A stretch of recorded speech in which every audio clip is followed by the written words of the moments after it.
Instance की further explore करने के लिए हमें फर्दर कॉन्सेप्ट्स को मैनेज करना पड़ेगा। कॉन्सेप्ट्स ये हैं कि इंस्टेंस के बारे में हमें थोड़ा सा और इन्फॉर्मेशन लेनी पड़ेगी। उसका बेसिस पर्पस ये है कि हम इंस्टेंस को फर्दर कैसे एक्सप्लोर कर सकते हैं, या इंस्टेंस के बारे में इंफॉर्मेशन हम कैसे गैदर कर सकते हैं, जो कि हम इस एक्सरसाइज मॉड्यूल के साथ हम उसको आपको शो करेंगे एसक्यूएल प्रॉम्प्ट के ऊपर के इंस्टेंस के साथ कैसे मैनेज किया जाता है। कॉन्फ़िगरेशन ऑफ इंस्टेंस उसी तरीके से है, थोड़ा सा इसको रिवाइज करने की ज़रूरत है, जिसका मतलब ये है कि हमें थोड़ा सा आइडिया दोबारा हो जाए कि इसका मीनिंग क्या है, पर्पस क्या है। Instance startup, instance shut down कैसे मैनेज होता है, इंस्टेंस की रिलेशन एसआईडी सिस्टम आइडेंटिफायर्स के साथ कैसे होती है, या डेटाबेस नेम के साथ कैसे होगी, ओरेकल होम के साथ इंस्टेंस की क्या डिटेल्स और कॉन्फ़िगरेशंस हैं, और इसी तरीके से डाटा डिक्शनरी के थ्रू हम इंस्टेंस की इंफॉर्मेशन कैसे कैप्चर कर सकते हैं। जैसे कि इसमें डिस्कशन की गई है कि इंस्टेंस एक मेमोरी लोकेशन में मैनेज होता है, मल्टीपल इंस्टेंस भी हो सकते हैं, और रैक की फॉर्म में अगर हम इंस्टेंस को मैनेज करना चाहें तो वो फॉर्मेशन भी दे सकते हैं। तो इंस्टेंस का लिंक प्रोसेसर्स के साथ होता है, क्योंकि इसके अपने बैकग्राउंड प्रोसेसर्स के साथ मैनेज करके चीज़ों को एक्टिवेट करते हैं, उनको एग्जीक्यूट करते हैं, और ये चीज़ें जो आती हैं ये डेटाबेस के थ्रू आती है। तो डेटाबेस हमारी हार्ड डिस्क पे सेव होती है, जिस पर multiple files, control files, redo log files, data files वगैरह रखी होती हैं। इनकी डिफरेंट किस्म की इंफॉर्मेशंस जो है वो कैप्चर की जाती हैं। तो this is what we call configuration. Duration of instance का मतलब है कि इंस्टेंस कब स्टार्ट हुआ था। जब हम स्टार्टअप करते हैं डेटाबेस, उस पर्टिकुलर केस में हम ये कमांड रन करते हैं, और कमांड के थ्रू हम देखते हैं कि इंस्टेंस स्टार्ट हो गया। लेकिन अब हमें ये नहीं पता कि इंस्टेंस कब स्टार्ट हुआ था।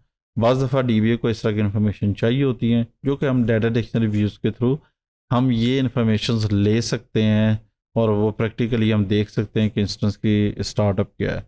माउंट फॉर्मेशन या no mount status of the instance भी मैनेज होता है, उसके भी टाइमिंग और ड्यूरेशन हम फॉर एग्जांपल फाइंड आउट कर सकते हैं। और इसका इंफॉर्मेशन ये होती है कि बाज़ दफ़ा कुछ कॉम्प्लिकेशंस डेटाबेस में आती हैं, जो कि वो कॉम्प्लिकेशंस हम डेटाबेस पॉइंट ऑफ व्यू से हम उसके टाइम स्टार्टअप या बाकी चीज़ों के थ्रू हम देख सकते हैं कि डाटा कुछ लॉस हो गया है, कब शट डाउन हुआ था, या कब डाटा उसके बाद जो एंट्री होती रही है लेकिन वो बेसिकली फिजिकली मैनेज नहीं हो सका। फॉर एग्जांपल इंस्टेंस को स्टार्टअप कैसे करते हैं, हम लिखते हैं स्टार्टअप, डेटाबेस स्टार्टअप हो जाती है। या फिर अगर आपका एक नॉर्मल यूज़र है, जैसे अभी हम प्रैक्टिस में एसक्यूएल यूज़ कर रहे हैं, तो हमारे पास एसक्यूएल प्रॉम्प्ट आता है, कमांड्स हम चलाते हैं, सक्सेसफुल एग्जीक्यूट होती हैं, और कोई जनरल प्रॉब्लम नहीं आती। इसका मतलब है कि हमारा इंस्टेंस सक्सेसफुल एग्जीक्यूट हो रहा है। इसके अंदर ग्लोबल सिस्टम एरिया और इस तरीके से बफर साइज़ और रीडू बफर की इंफॉर्मेशन या उनके साइज़ हमें डिक्लेयर हो जाते हैं कि वो एक्चुअली कौन कितने साइजेस जो इस्तेमाल हो रहे हैं। क्वेरी जो है जिसको हम यूज़ कर सकते हैं इंस्टेंस के लिए, कि हमारे पास डाटा डिक्शनरी व्यू है वी डॉलर इंस्टेंस के नाम से, जहाँ से हम उसको टाइम को सेकंड मिनट्स के पॉइंट ऑफ व्यू से देख के एक display time start of the instance हम मैनेज कर सकते हैं।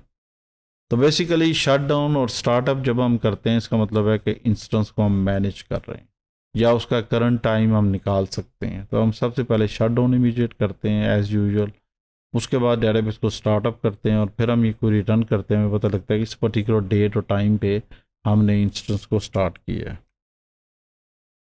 इंस्टेंस और एसआईडी का रिलेशनशिप ये है कि लिनक्स यूनिक्स सिस्टम पे हम शेयर्ड मेमोरी को ओरेकल होम के साथ किस तरह मैनेज किया जाता है। डिफरेंट ऑपरेटिंग सिस्टम के साथ कुछ चीज़ें डिफरेंट होती हैं, और उसकी पर्टिकुलर बेसिस पे हम इनका आपस में जो पर्टिकुलर रिलेशनशिप है उसको मैनेज किया जाता है। और पैरामीटर फाइल्स और दूसरे रिलेवेंट फाइल्स जो डेटाबेस कंट्रोल फाइल्स हैं, वो एसआईडी यूज़ करता है, और फिर वो इंस्टेंस के साथ इंटरेक्ट करता है। मोस्ट प्लेटफॉर्म जैसे ओरेकल एसआईडी इन्वायरमेंट वेरिएबल है, वो कुछ वैल्यूज सेट करता है, और उनकी वैल्यूज़ की सेटिंग के साथ ओरेकल होम जो है वो बेसिकली मैनेज होता है। और इसी तरीके से ओरेकल नेट कनेक्शन या use net services of the Oracle, इसके थ्रू भी हम इनके आपस में इंटरेक्शन को मैनेज कर सकते हैं। अब इनकी इंफॉर्मेशन को मैनेज करने के लिए या देखने के लिए हमें ये देखना पड़ेगा कि इंस्टेंस जो हमारे पास मैनेज हो रहा है उसका एडवांस सेटिंग के साथ अगर हम विंडोज़ कंसिडर करते हैं, तो विंडोज़ में हमारे पास इन्वायरमेंट वेरिएबल आता है अंडर एडवांस ऑप्शन टैब के साथ। और हम ये देखते हैं कि हमारे पास ओरेकल यूनिक होम और इसी तरीके से डिफरेंट पाथ हैं जिसमें ओरेकल की भी पाथ आती हैं, वो भी ऑप्शंस आती हैं जो कि वेरिएबल आते हैं। हमारे पे जो सिस्टम का नाम है वो दिया हुआ है, और बाकी पाथ में आपको इंस्टेंस की डिफरेंट ऑप्शंस मिलेंगी, और कुछ फर्दर पाथ भी आपको नज़र आएंगी जहाँ पे इन्वायरमेंट वेरिएबल्स को सेट किया जाता है। और इसी तरीके से यूनिक्स ऑपरेटिंग सिस्टम में हमारे पास डिफरेंट पाथ की फ़ाइल होती है। फ़ाइल के अंदर आप वी करके उसको ओपन कर सकते हैं, और उस फाइल के अंदर इंफॉर्मेशन आप देख सकते हैं कि हमारे पास ओरेकल होम कौन सा है, एसआईडी कहाँ पे मैनेज हो रहा है। इसी तरीके से हमारे पास डिफ़ॉल्ट जो पाथ हैं वो किस तरीके से मैनेज हो रही हैं। तो this is what we call instance information with Oracle home and SID.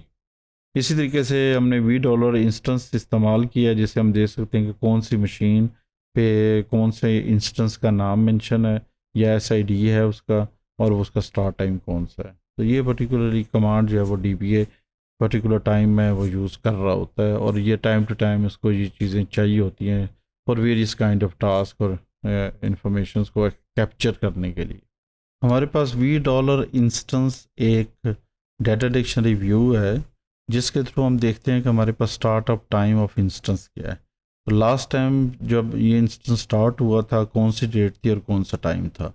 तो सबसे पहले हम देखते हैं कि हमारे पास यूज़र कौन सा है, और उसके बाद हम मेंशन करेंगे। तो यूज़र इस वक्त हमारे पास देखते हैं कि उसका नाम क्या है, हम किससे लॉगिन हुए हैं। तो स्कॉट है, तो स्कॉट के पास ये ऑप्शंस नहीं है, ये हमारा एक टेस्टिंग यूज़र है। अब हम लॉगिन करते हैं सिस यूज़र के साथ, कनेक्शन सिस स्लैश एज सिस DBA, पासवर्ड इंटर करें। अब हमारे पास यूज़र सिस आ गया है, क्लियर स्क्रीन कर लेते हैं। इस पर्टिकुलर कमांड को रन करते हैं, देखते हैं हमारा लास्ट इंस्टेंस टाइम कौन सा था, जो कि डेफिनेटली आज की डेट का नहीं होगा। अगर हम इसको रन करें तो हमारे पास ऑप्शन ये आती है कि आज हमने इसको 8:57 पे 15 अक्टूबर को हमने इसको मैनेज किया है, लेकिन ये कि 9 o'clock था उस वक्त टाइम इसका इंस्टेंस का। तो उस वक्त ये स्टार्टअप हुआ था, जो कि ऑटोमेटिक स्टार्टअप है, जबकि एक्सप्लिसिट स्टार्टअप इस डेट से पहले का है। तो जैसे कि अभी हमारे पास ये टाइम आया है, तो इस पर्टिकुलर टाइम को हम देखते हैं कि कैसे चेंज होगा ये। अगर हम इसको शट डाउन करते हैं डाटाबेस,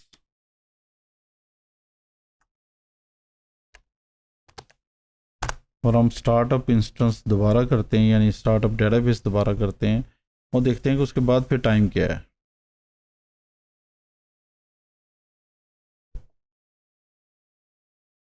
अब हम करते हैं इसको स्टार्टअप,